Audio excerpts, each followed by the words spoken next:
You know, we have a very sacred concept in Islam called Barakah. And it's often normally translated as blessing. What's really fascinating even about the linguistic meaning of this word Barakah and blessing that is used throughout the Quran, this word is actually used to describe Allah. فَتَبَارَكَ اللَّهُ أَحْسَنُ الْخَالِقِينَ تَبَارَكْتَ يَا ذَا الْجَلَالِ وَالْإِكْرَامِ تَبَارَكَ الَّذِي بِيَدِهِ الْمُلْكُ. So this word Barakah, even the root, the linguistic root of the word, يَدُلُّ عَلَى النِّمَا وَالزِّيَادَةِ. It actually means something that lasts, al-baqa, something that lasts for a very long time, and something that increases. So therefore, when we talk about barakah, we talk about blessings. These are blessings that are perpetually increasing, exponentially benefiting blessings. And then furthermore, when we talk about the Islamic concept of barakah and blessing, the Islamic concept, there's a dua of the Prophet ﷺ. It's called Qunut Nazila. It's a dua that was taught by the Prophet ﷺ to his own beloved grandson Hassan radiallahu anhu. And I always try to point this out.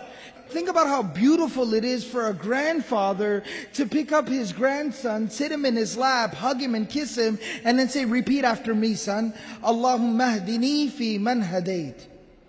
وعافني في من عافيت وتولني في من توليت وبارك لي فيما أعطيت. This little part of this dua, وبارك لي فيما أعطيت. This right here is the summary of the concept of barakah in Islam.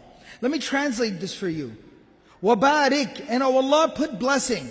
Put huge, unbelievable, never-ending blessings.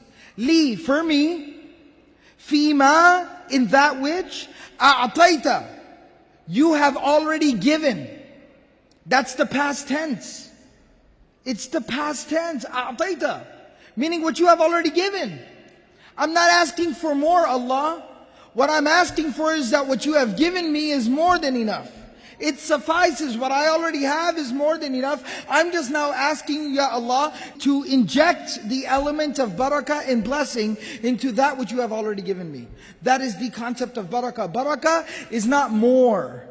Barakah is not about more. Barakah is about the ability to do more with less.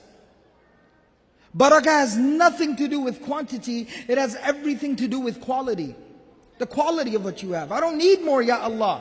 I just need blessing on what I have. The ability to do more with less.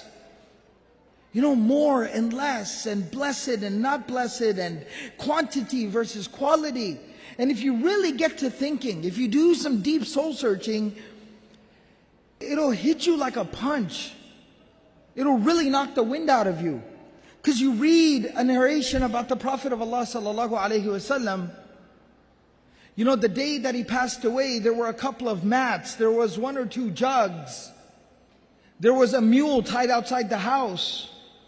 There was a sword. There was a shield and a couple of pairs of clothes. That was the sole possession of Rasulullah sallallahu alaihi wasallam, the greatest human being to ever walk the face of this earth.